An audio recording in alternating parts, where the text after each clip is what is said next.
all, welcome back. It's Deep Purple Time Revisit. Check out the channel. It's got a playlist on there, 2 other songs that I'm aware of. This one I've never heard before. Done a little bit of googly researching, but it's brand new to me. So this is Deep Purple with Perfect Strangers live, 1984 in Sydney. Let's go for it, guys, see what we get. I'm excited. Thank you, that was a Gypsy's Kiss.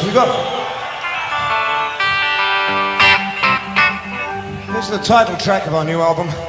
And this one, I'd like to give you this in Swahili.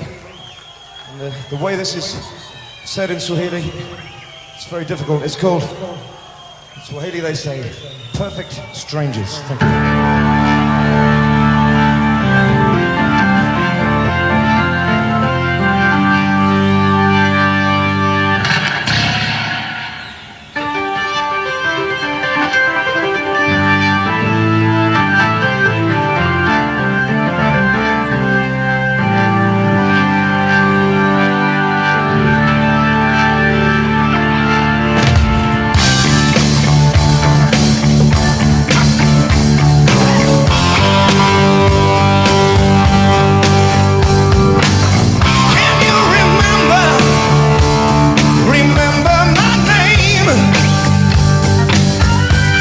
I flow through your life. 1,000 oceans I have flown. Oh,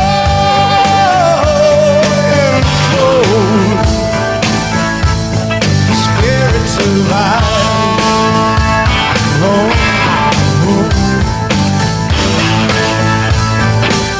yeah. I am the echo.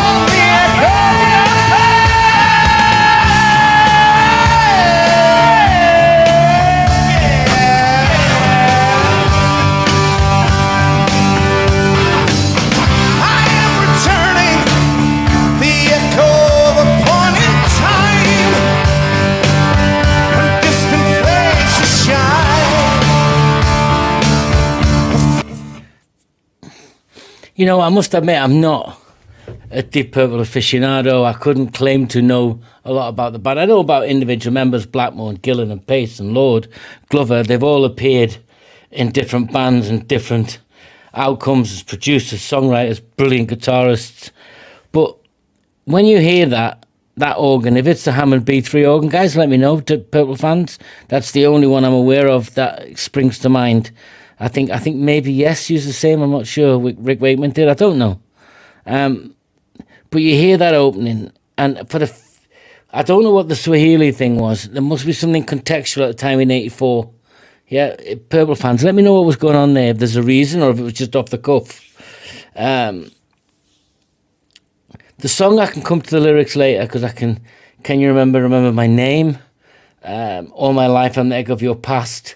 All my life I'm an echo of your past, so you're an echo of your own past. I don't know, but it's just that opening, and you've got Richie Blackmore I can see in the peripheral, cocked and loaded with his guitar ready to go, so you're kind of waiting for that eponymous Richie Blackmore solo that you got with Rainbow, you know, that you just get with him, brilliant though he is. But it's just got that opening, it's dum-dum, it's got that beat. You know, is it going to explode? I don't know. And that's the anticipation of good songs, or you think that are going to be good songs. I'm only a little being. So it feels like it's going to be a really good song. Yeah, it feels like it musically, lyrically. But yeah, let's go for it. Brit. 1,000 warriors I have known. Oh, and badly.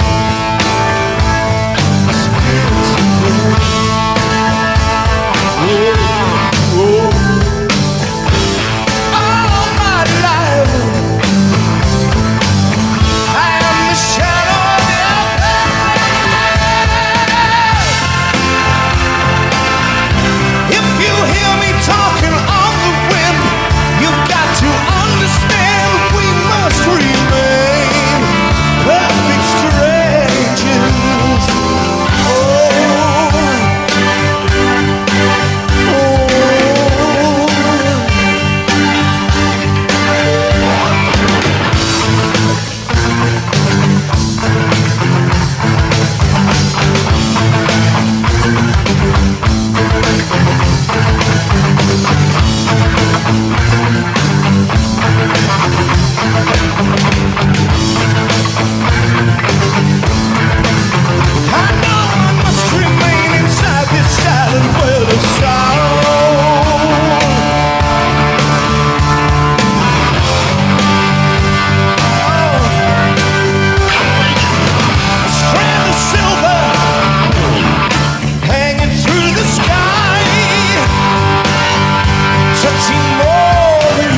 pull it back. But, you know, it's great, isn't it, when you get a song and it just pulls other parts of your life to you.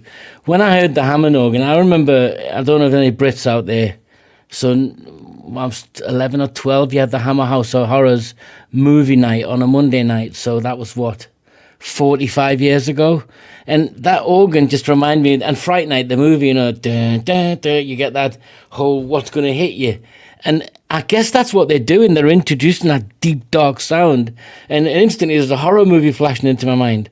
But as the song goes on, I've got this starscape, landscape, these spirits of whirling and memories past of, you know, and laughing as the spirits appear. It's quite Tolkien-esque, Lord of the Ringsy, you know. And if you hear me talking on the wind, you've got to understand we must remain perfect strangers. What's that about? I don't know. But I want to hear the rest of the song. Done a little bit of research on when the song was released and, you know, the album, but we can come to that and I'll pull it all together at the end. So stick with me, guys. Let it finish and I'll try and give my impression of what the song feels to me, what I know about its release, if I'm right or wrong. Purple fans, let me know, please. Yeah. To understand, we must remain perfect strangers.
Quite a haunting song.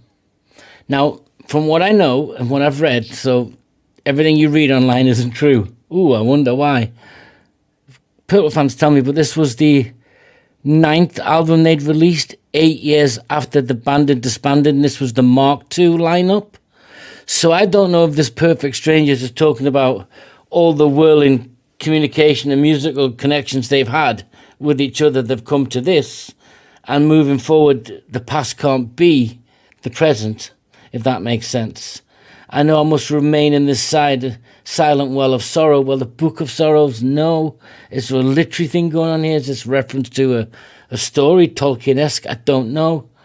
But it feels like it's a remembrance of a coming together and things in the past and how they'll whirl around each other and time just marches forward. It felt very spiritual and sort of universally, if that makes sense. And the only compliment I can pay to current bands is I can hear how Timo and the guys from Nightwish and Marco, when they were all together, they put this kind of layering in, this progressive symphonic layering. This is obviously preceded by a long time, and I'm not saying that's what it's about, but what I can hear how maybe they've influenced bands going forward. I'm sure that's the case. In fact, I'm positive that's the case. Nightwish fans, don't kill me. You know I'm a Nightwish fan. But it's a really interesting. And I kept expecting Richie Blackmore to break into that, give us a bit of a solo, Richie. It didn't happen. But when he did introduce a little section, an intro, a bridge, it was certainly to lead on to something else. It was so cool. Such a good song. Was this a concept album, guys? I don't know.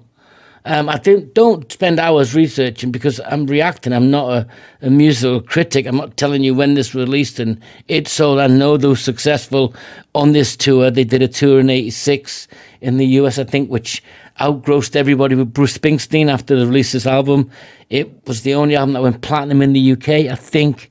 So, yeah, maybe this was the beginning of the re-emergence of them, and maybe that's about that. So cool, though. Really enjoyed it. Purple fans, tell me where to go next, please. If you liked it, just click and join in. And guys, there's been some people coming on and telling me using foul language on the site. Don't do that. I don't swear in my videos, probably twice, and they've been the softest of expletives, where I've been caught off guard with the sugar honey iced tea. But no, if you don't like what I'm doing, don't use abusive language. Just tell me I'm wrong. Okay, guys, take care. See you soon.